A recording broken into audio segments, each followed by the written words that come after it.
日本首相高市早苗竟然霸气解散国会，把台湾有事这等重大议题交由日本人民决定。中国方面气得跳脚，习近平的玻璃心都碎了一地。为什么一句台湾有事能掀起如此轩然大波？这背后蕴含着日本国内政治布局、东亚局势变迁以及中日之间错综复杂的历史心结。让我们从头说起，深入剖析这场惊心动魄的博弈。高市早苗何许人也？她是日本第一位女性首相，有日本铁娘子之称，崇拜英国前首相柴契尔夫人，一贯立场强硬保守。2025年10月，她接掌政权上任时，不少人还在观望她能走多远。然而短短3个月后，她就抛出一颗震撼弹，宣布将在1年1月23日解散众议院，提前举行改选，让国民投票决定日本未来的路线。消息一出，不仅日本朝野哗然，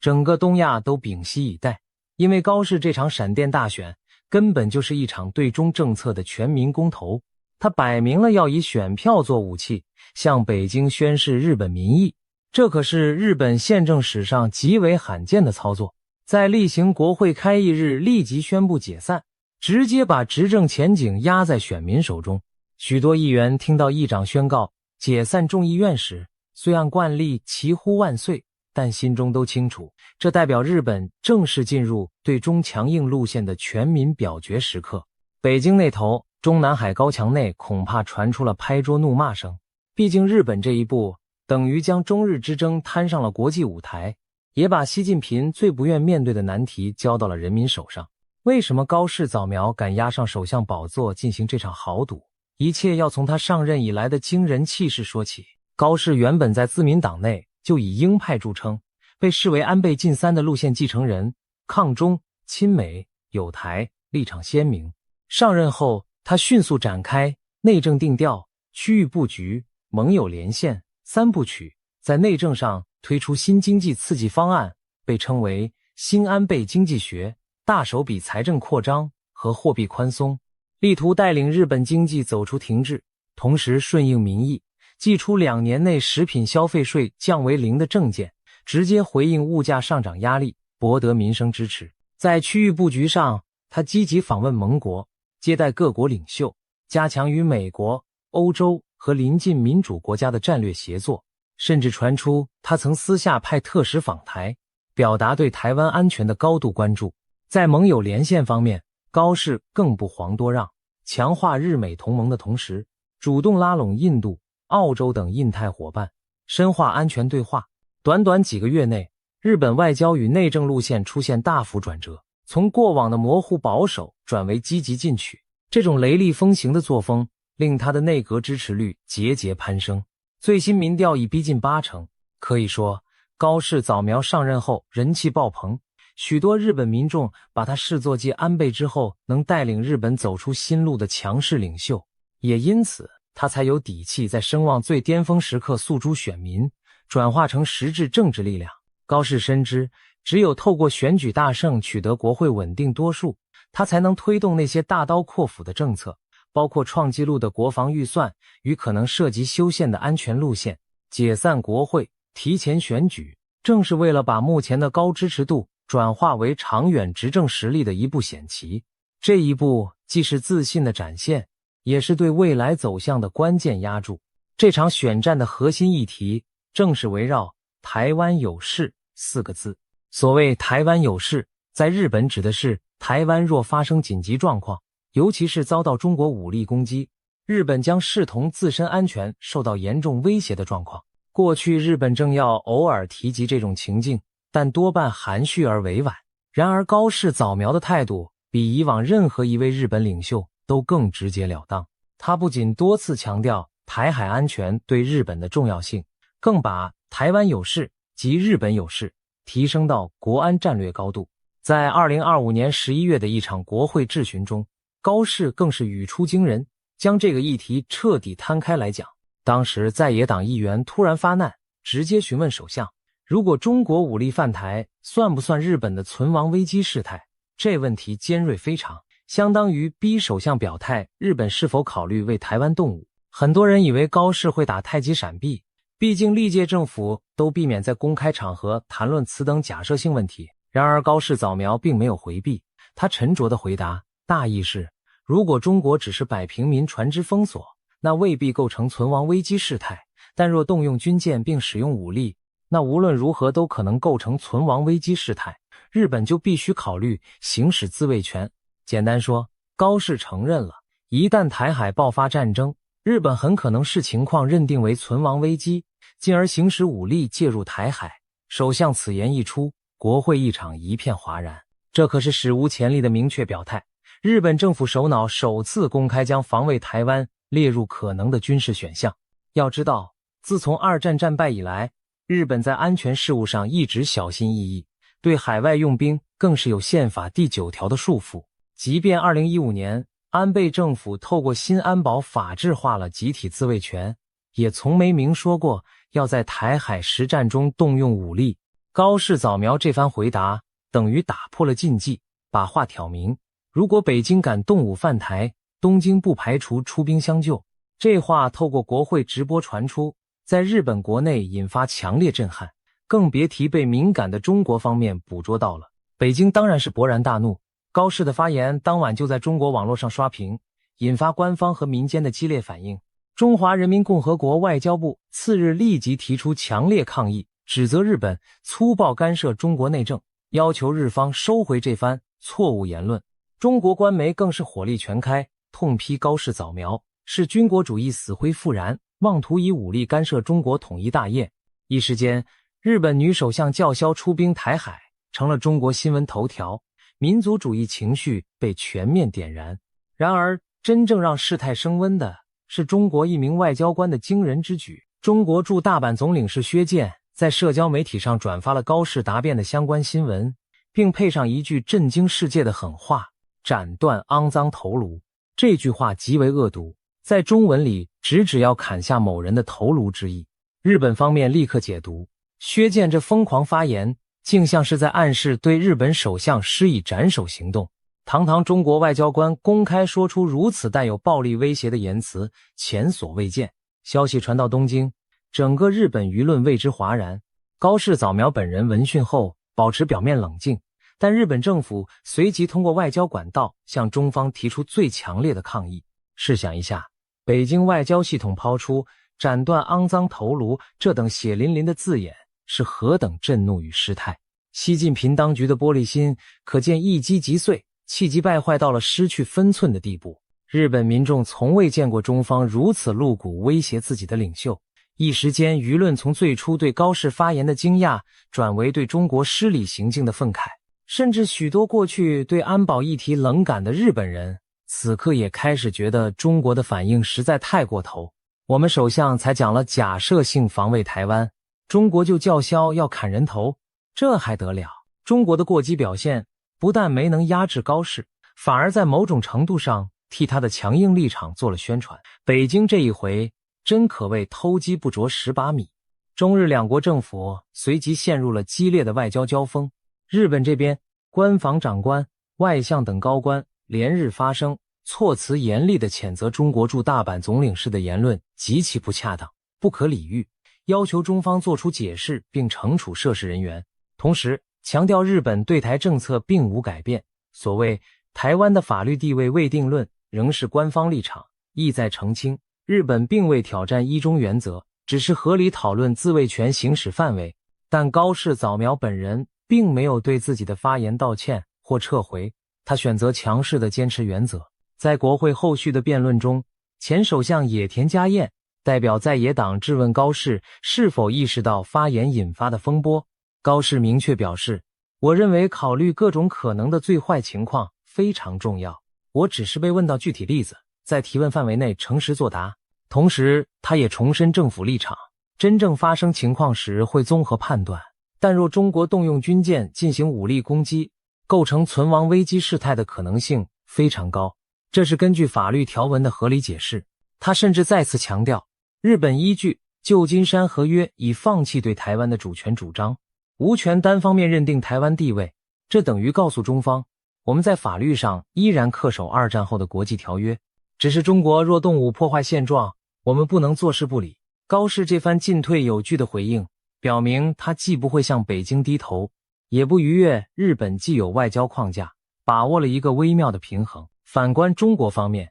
除了外交抗议，他们的后续行动更显得怒不可遏，而又五花八门。首先，中国政府火速对日本实施了一系列所谓制裁与施压措施，以示报复。在旅游方面，他们对中国公民发出前往日本的旅行警告，渲染日本局势不安全。同时，据传缩紧中国旅行社赴日团体游的签证核发，以减少中国观光客到日本。此外，经济上，中国商务部宣布加强对部分对日出口的管控，特别是高科技领域的关键原材料。事实上，就在风波发生前不久，中国已经针对日本限制对华半导体设备出口之事，宣布自1月起对多种战略金属实施出口管制，其中就包括制造芯片必须的镓合锗等元素。这下北京更把这些措施说成是对日本错误言行的惩戒，加大宣传攻势。中国还趁机祭出食品进口禁令，全面停止从日本进口水产品，理由是对日本福岛核处理水排海表示抗议。其实这招早在2023年就用过，这回不过是借题发挥，继续卡日本渔业的脖子。同时，在文化领域，中国当局下令一些影视平台下架日本内容，原定上映的日本电影临时撤档，日本歌手的在华演出也被取消，连日本漫画改编的手机游戏都一度从应用商店消失，仿佛要在文化上封杀日本影响力。可以说，北京从经贸到文化，全方位对日施压，一副要全面对抗的架势。中国官媒和官方机构更煽动起历史仇恨，狂打军国主义复辟的老调。南京大屠杀纪念馆在社交媒体发文称，绝不允许军国主义卷土重来。帖文中甚至出现时刻高举血迹大刀，坚决斩断肮脏头颅这样极具攻击性的字眼，杀气腾腾直指日本。解放军东部战区则高调发布抗战老歌《大刀进行曲》的宣传视频，用意不言自明，就是要对日本亮剑示威。在这股官方主导的反日狂潮下，中国国内一时间群情激愤，仿佛又回到了昔日反日游行的架势。只不过这次中国政府自己带头高喊砍人，倒让不少理性的中国民众感到错愕。值得注意的是，尽管官方态度强硬，但中国民间其实出现两极反应，一些民族主义者拍手叫好，扬言教训日本人，可是也有不少年轻网民偷偷吐槽，甚至继续追看日本动漫，购买日本商品。我们看到，北京虽然气愤，却也不敢真的对日全面经济脱钩。毕竟日本制的半导体材料、精密机械是中国产业离不开的，中国老百姓爱看的动画游戏更是一进就骂声四起。所以中国对日本的所谓制裁其实有点半套，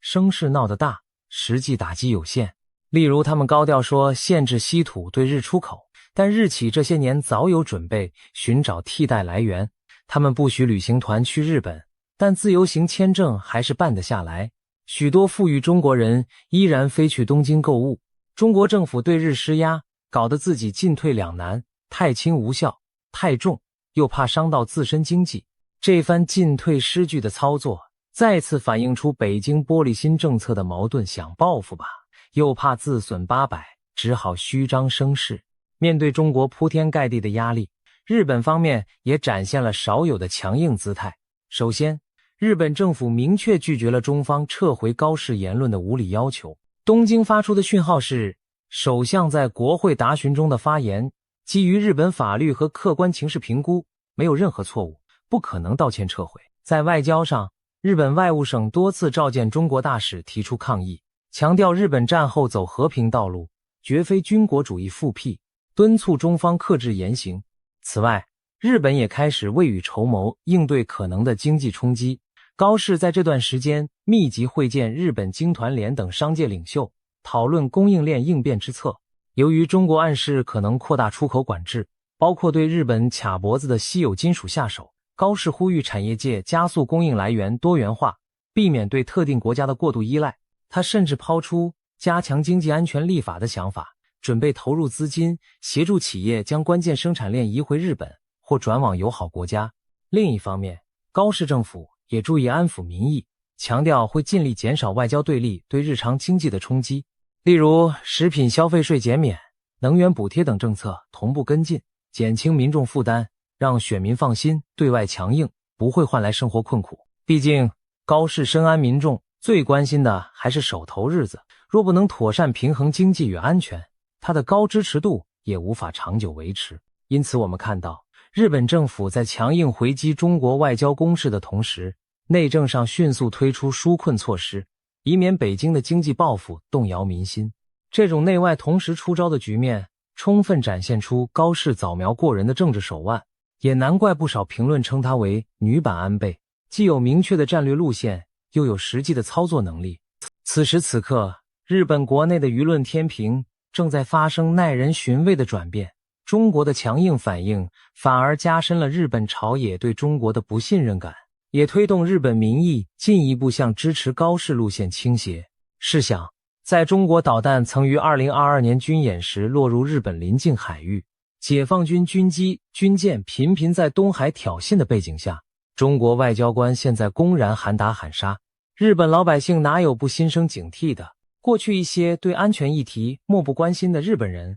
此刻开始认同台湾有事即日本有事，绝非虚言。尤其是俄乌战争的残酷画面历历在目，许多人惊觉和平并不保证天长地久，集权国家真的会无预警地对邻国下手。乌克兰的遭遇让日本产生强烈共鸣，因为那仿佛是亚洲可能重演的剧本。今天的台湾会不会变成明日的乌克兰？而日本作为台海隔海相望的邻居，绝对不可能独善其身。这种认识在近年迅速普及，民调显示越来越多日本人支持提升防卫力量，修改和平宪法条文来应对现实威胁。从这个大环境看，高市早苗的强硬其实顺应了民意潮流，他本人不过是把沉默已久的战略考量挑明，结果北京的过度反应进一步证明了他的论点，于是日本民间对他更加支持，甚至连原本中立的选民也开始向自民党靠拢。有人感叹，中国这番外交风波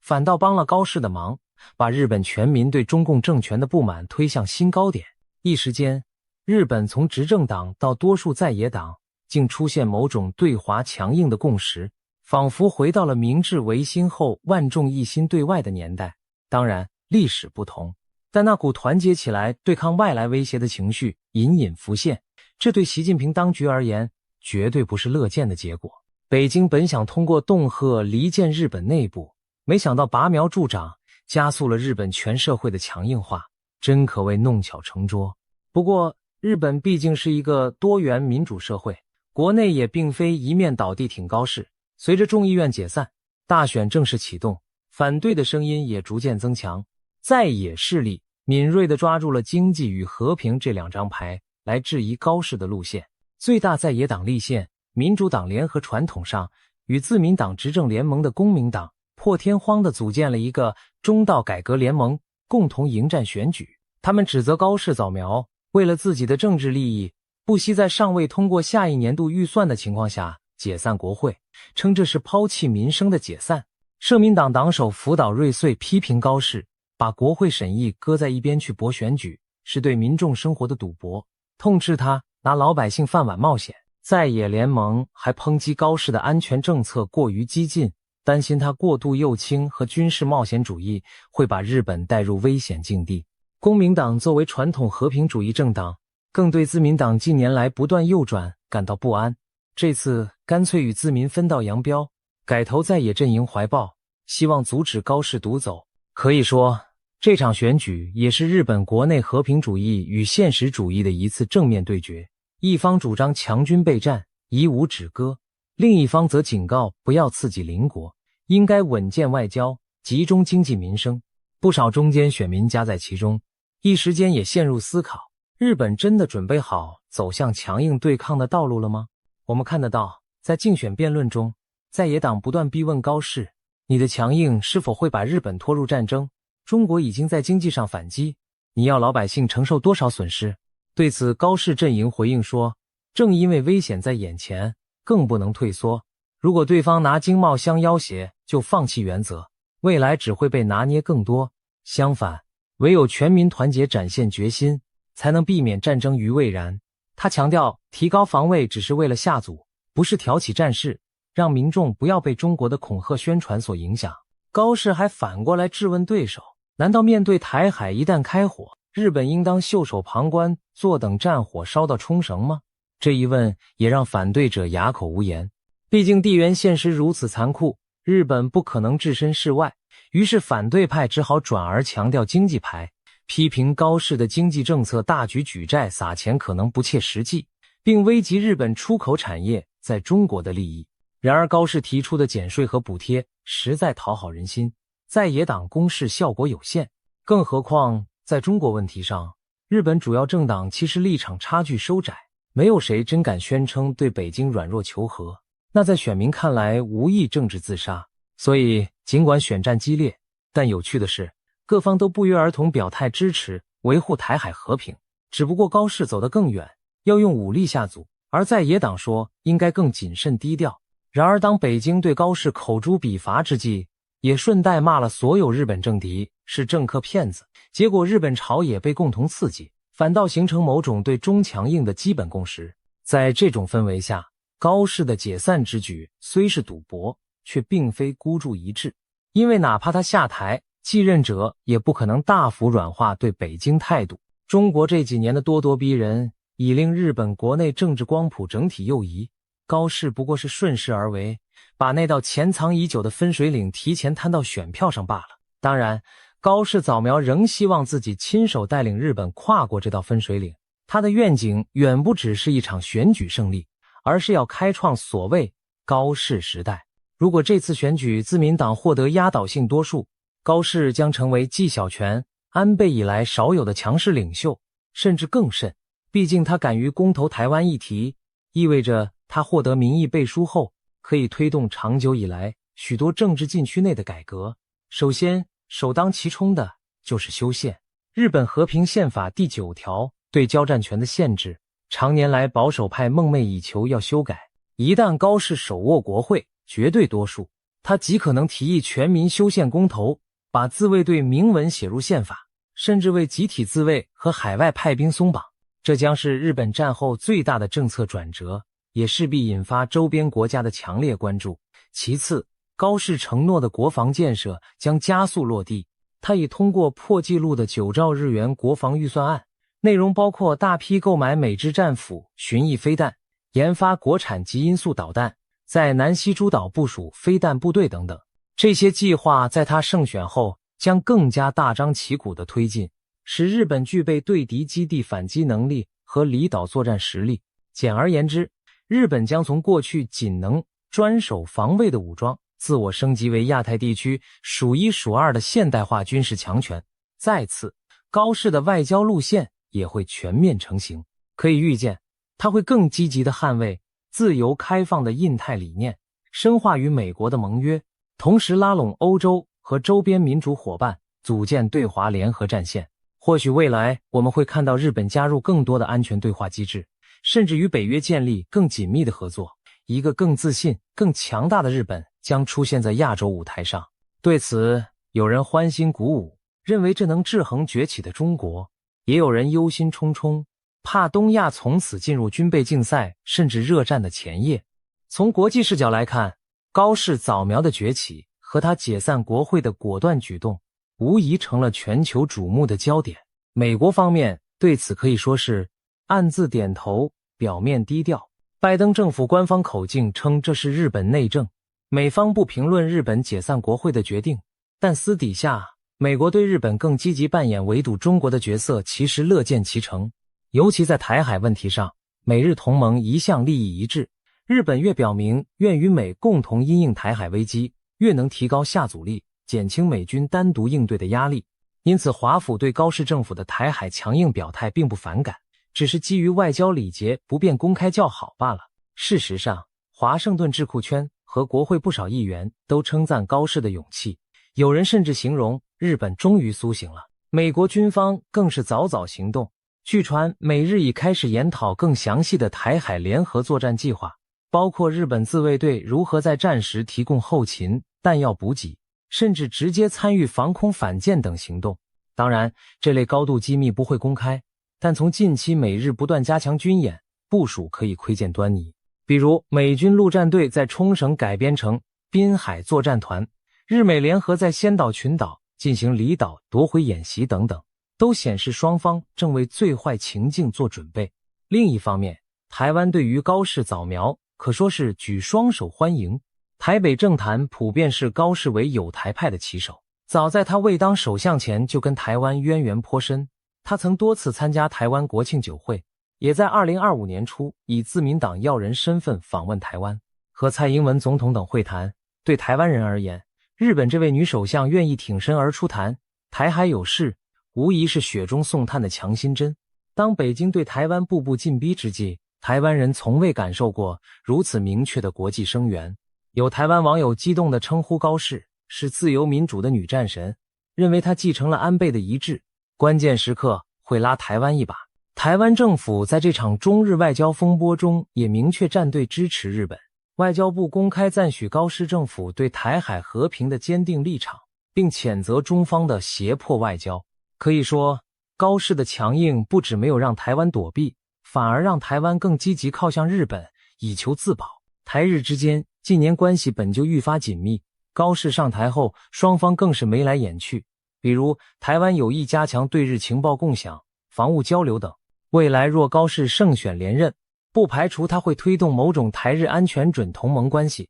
当然形式上不致签订条约，避免触碰敏感红线，但双方互信和协作程度将达前所未有的高度。对此，北京当然极为忌惮。至于亚洲其他国家，对日本这波巨变的反应则有些复杂。韩国方面一直对日本军事动向敏感，历史问题更挥之不去。不过眼下韩国执政的是比较亲美的尹锡悦政府，在北韩频射飞弹和中国咄咄逼人的情况下，韩国对日本重新武装的态度也逐渐改变。表面上韩国官员仍呼吁日本军事扩张要谨慎，强调韩半岛问题不可忽视，但私下里首尔也明白，日本若牵制中国，其实某种程度上也牵制了北韩和俄罗斯，对韩国安全未尝不是好事。所以韩国目前对高市解散国会之举保持低调，媒体有关报道也相对中性，既没有大肆渲染日本军国主义，也没有公开声援中国。毕竟地缘政治现实摆在眼前，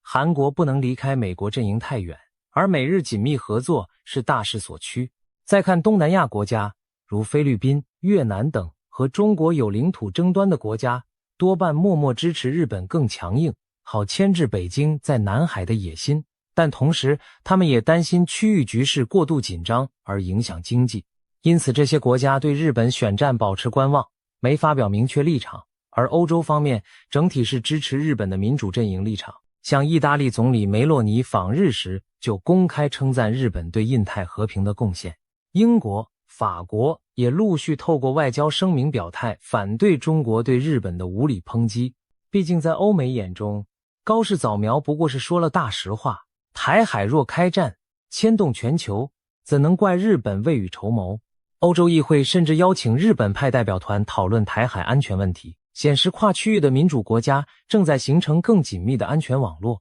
这一切都使北京感受到前所未有的压力与孤立。习近平面对的不只是高市一人，而是整个国际大环境的警惕和防范。习近平此时心中是何等滋味，可以想见，在他的治下，中国近年外交攻势凌厉，自诩大国崛起，但却频频引发周边紧张，尤其与日本的关系每况愈下。习近平或许没有料到，昔日那个经济上依赖中国、市场上讨好中国的日本，如今态度出现了如此强硬的翻转。他更不愿看到日本民众透过民主机制正式授权一个抗中挺台的领导人继续掌权，这对中共而言是重大的战略挫败。因为长期以来，北京最忌惮的就是美国拉拢盟友，在东亚构筑恶华阵线，而日本作为亚洲经济、科技、军事仅次于中国的强国，如果全面倒向抗中前线，对中国的压力将是巨大的。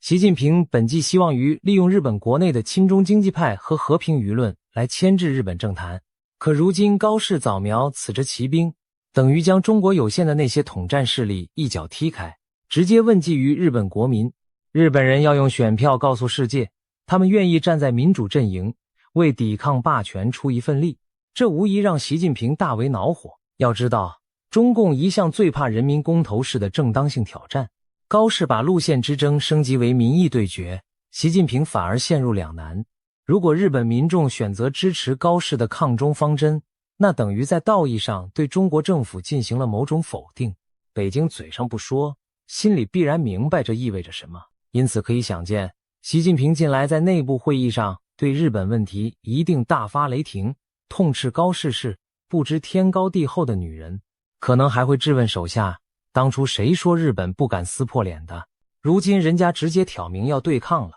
然而怒归怒，北京能拿日本怎么办呢？开战当然不现实，经济上也难以真的脱钩打击。习近平或许只能寄望于日本选民自己拉高市下马。所以近期中国对日宣传一方面大力批评高市，喊话日本民众认清军国主义危险，另一方面也降低对在野党的攻击，仿佛在按住高市的反对派。然而中国政府对日本舆论的影响力微乎其微，越是露骨干涉，越可能引发日本人的反感。北京显然处境尴尬，不表态吧咽不下这口气，表态多了又适得其反。习近平这颗玻璃心，如今被日本这记民主重拳砸得粉碎，却只能强忍着装不在乎。在外交部发言人方面倒是出现了趣事。当有记者问到如何看日本可能提前选举时，中国外交部发言人只淡淡回应，这是日本内政，我不予评论。官方刻意降调门，以免刺激日本选民，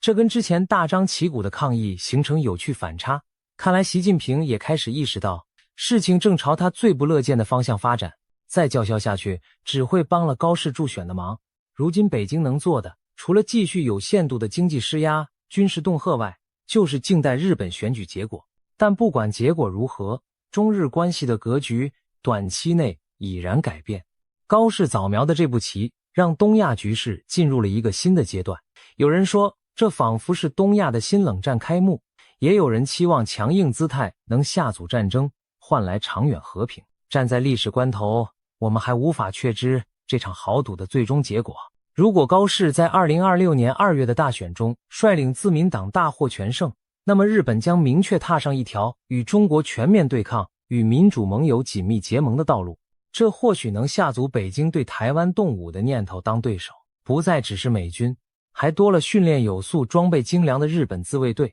北京的冒险代价将更高。然而反过来说，北京若感到日本压力剧增，也可能促使其加快武统步伐，赶在美日准备更充分之前动手，从而引爆更可怕的冲突。不论如何变局，台海和东亚的未来如今多了一个关键变量，那就是日本民意的抉择。如果日本选民选择支持高市的路线，将在亚太掀起连锁反应，其他国家可能跟进强化防务合作，美国也更有底气整合盟友围堵中国。若选民最终对高市的霸气感到不安而选择退却，那日本可能重回相对谨慎务实的外交，暂时舒缓中日紧张，但那也许只是风暴前的短暂平静。因为中国军力日益上升，野心不减，未来冲突风险仍然存在。我们不妨扪心自问，70多年前二战结束时，谁能想到日本会在和平宪法下忍耐这么久？如今当年的战败国已成为亚洲民主的中坚，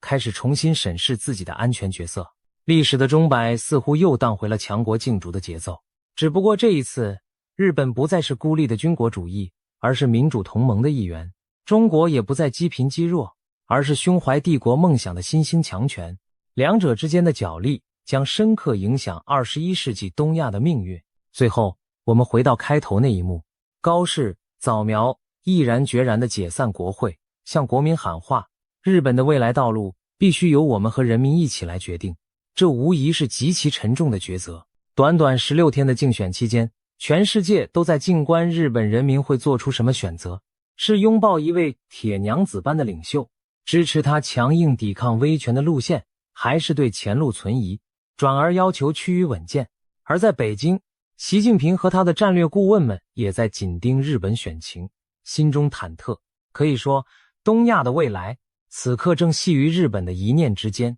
历史将如何书写？会是不战而屈人之兵的和平剧本，亦或擦枪走火陷入危局？高市早苗已将骰子掷下，日本民众即将给出答案。可以确定的是，无论结果如何，东亚局势的天平已开始倾斜。当选票开出之时，或许就是新的篇章揭幕之日。我们唯有希望，在这场霸气与玻璃心的较量中，理性和和平最终能胜出，让台海无事，让区域各国的人民都能安居乐业。不管怎样，这段期间发生的一切已经写下历史，昭告世界，日本不再沉默，民主的意志将正面迎战专制的野心。东亚的未来正在此刻铸造。